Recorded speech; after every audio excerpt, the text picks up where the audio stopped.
Hello, here we are with an unboxing and hands-on with the Priv by BlackBerry, a device that I am personally quite excited to get hands-on with because this device is really quite different. First of all, BlackBerry are not normally associated with Android devices, which this is, and there are few, if any, Android devices out there that have a physical keyboard, and the Priv is one such device. So this is the official retail packaging. It's quite a thick box here, but very similar to most of BlackBerry's packaging that you may have seen in the past. Rundown of some of the key features here. So BlackBerry device, it's got slim port connectivity, Qualcomm processor and quick charge in this device. On the side of the device here, we've got a few of the specifications in terms of the physical hardware. So you can see this is the STV100 Mark IV. So that's the UK version there. So without further ado, let's open this up and show you what you get in the box. So we're presented with the Priv first of all. I'm going to pull that out and come back to that in just a moment. Included in the box we have a document here, the Priv, which is privilege and privacy.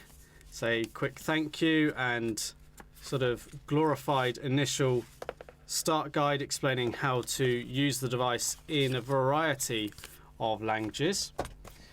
We then get a little card here that gives us 12-month direct support from BlackBerry. We then have another compartment that's got a little tool here. This is for popping in and out the SIM card tray and the micro SD memory card slot. And then there's a few sort of documents in this pouch here regarding the warranty and regulatory information and things like that.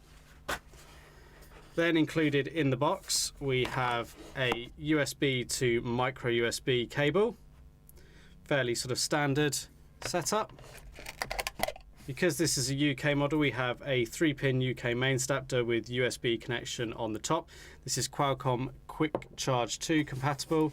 And then lastly, hidden at the back of the box here, if I can get in to that, is a set of headphones, 3.5mm in-ear headphones with inline control. Don't look like your normal really cheap ones, they look a bit better quality. So that's the box contents. Let's go back to the phone then. So here we are then. This is the Priv, and on the front we have a 5.4-inch dual curved edge display. It's got a resolution of 2560 by 1140, which gives a pixel per inch count of 540. Corning Gorilla Glass 4, and it is lovely and bright. Now you can see that we have already set this device up. The touchscreen is your main interaction with this Android smartphone, which is the case for a lot of devices.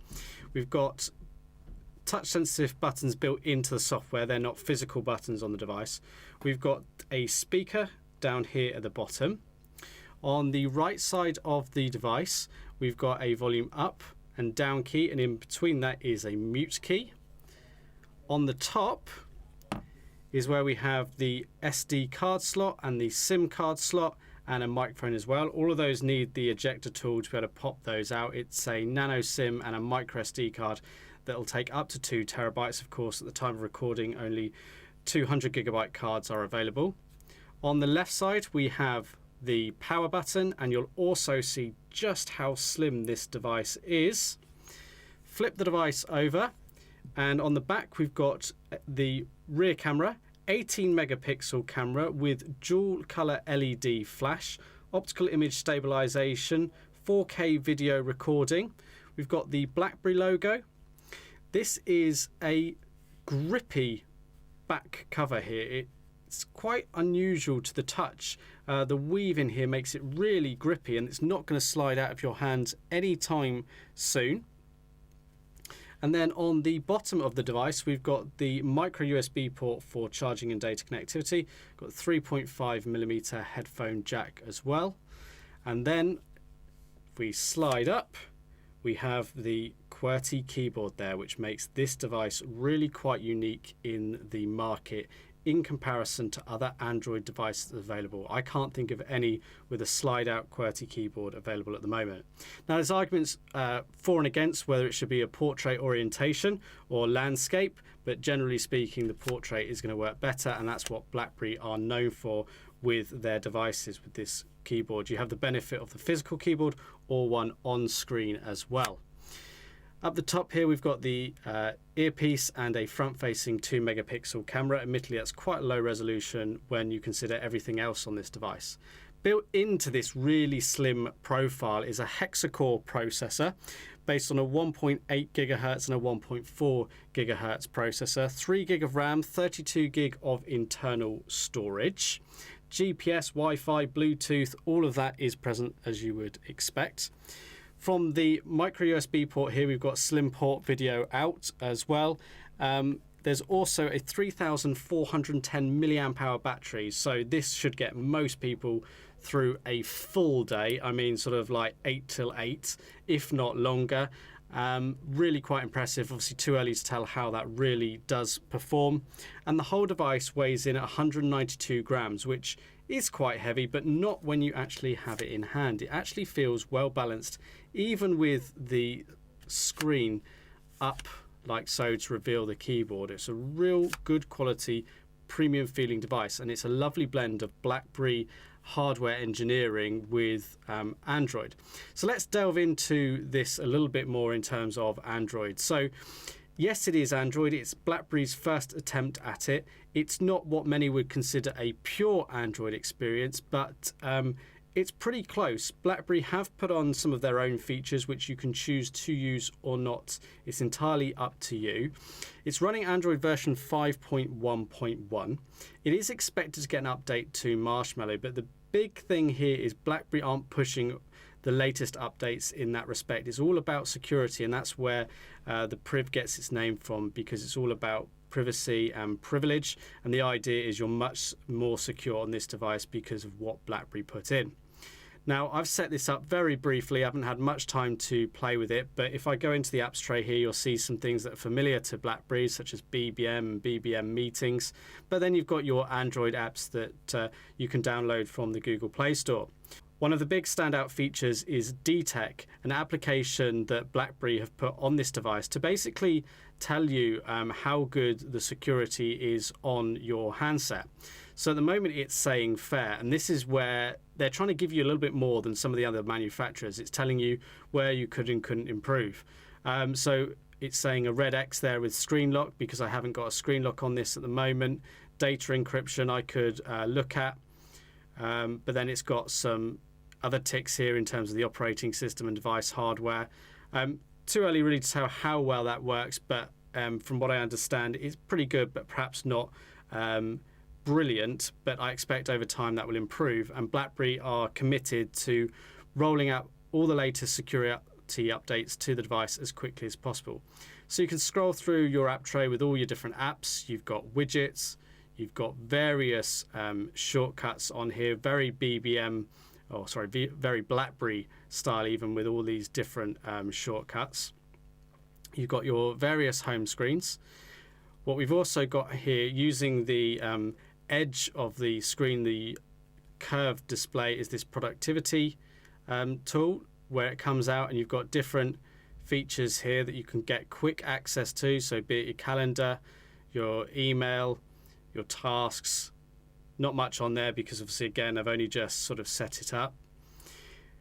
Some of you may be used to, with Android devices, swiping up from the bottom here to get to Google Now. Well, you can configure these options. You'll always have Google Now, but you can have the universal search feature from BlackBerry to make searching for all different sorts of things on this device possible. Or you can go here to Blackberry Hub, and you can get your emails that you have. There's loads of settings in Blackberry Hub, so you can have lots of different email accounts in here. You can have your social media accounts, and you can filter. Whether you choose to use this or not is entirely up to you. Let's jump into the camera quickly. So it's an 18 megapixel camera on the rear. It's not the most expansive of camera apps, but you've got a few different settings. So you've got some different filters here that you can use. You can choose between video, photo and panorama.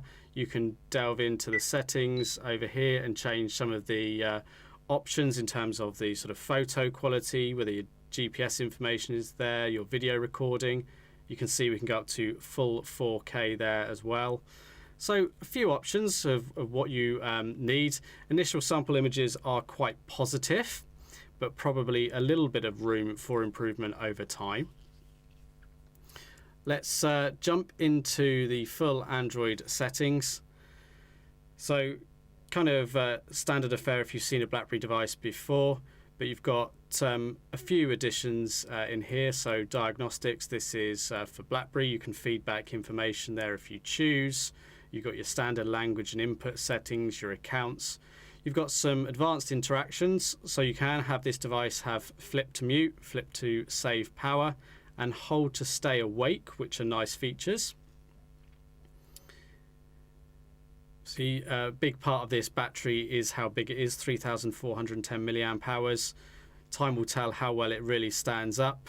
So at the moment I've had it on for 51 minutes. So it should stand up pretty well. Here is where you can customize your swipe shortcuts. So we can see we had the search here originally, but I can change this to some pre-configured ones, or I can open an app specifically and choose which app that is. You can configure the display, so your brightness level, and you can even adjust the color in terms of the white balance and saturation to your liking. What I'm just going to now do is jump into a web browser, and you can see we've got the Clove mobile site here. Use the touchscreen as you would, but if I open up the keyboard, I can use it as a trackpad, and this was a feature that was present on the BlackBerry Passport, which is quite clever. I can go into the search and I can type here on the physical keyboard, or I can use the on-screen keyboard with BlackBerry's predictive text feature. So for some it might take a little bit of getting used to, but it's there as an option if you want to use either one of those.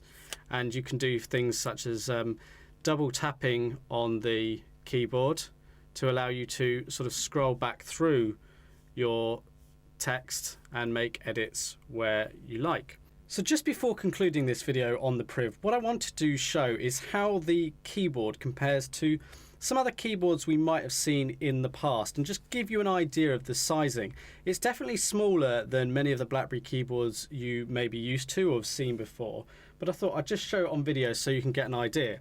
So here we have the BlackBerry Passport, so one of the latest generation devices from BlackBerry, and you'll be able to see just how different the key sizes are. So the Passport is going to offer a much better typing experience really, but it's such a wide device in comparison. Although it doesn't look it, you can see there's quite a bit of difference there, and when you transition that across when it comes to typing, there is an improvement to be had there. They're much larger, both in size and height, and give more feedback to you there. So that's just one to compare it to. For a little bit of nostalgia, here's one of the older BlackBerry devices. I think this is the Bold 9000, and you can see how the keys are different. More curvature to these keys here, but perhaps more familiar in size, although slightly different. I think it's fair to say that the Priv might just be a fraction wider on each key, because you can see the physical size of the device differs, but hopefully there you can get a good idea of how the keys differ. So if you have previously used one of the older devices, you can just get an idea of what it might be like yourself. I'll also bring in a Bold 9700. Again, there was a bit more curvature and sweep to the keyboard, but the keys are a similar-ish size. I think slightly bigger again on the Priv because of the width that is available, but hopefully that gives you just a little bit of an idea there. And then just to be slightly different, we've got an old Nokia E series. This is going back, so you can see how the height of these keys are slightly different. Again, different devices because the width is different, and these devices have all moved on quite a bit over time. But you can probably see how the Nokia keys were a little bit better, a bit more raised, so you got a bit better feeling, but the Priv is quite nice to type on. So that's a quick unboxing and hands-on with the BlackBerry Priv, or Priv by BlackBerry. We'll be bringing you a full review in the coming weeks once you've had plenty of time to test it and try out all these different features.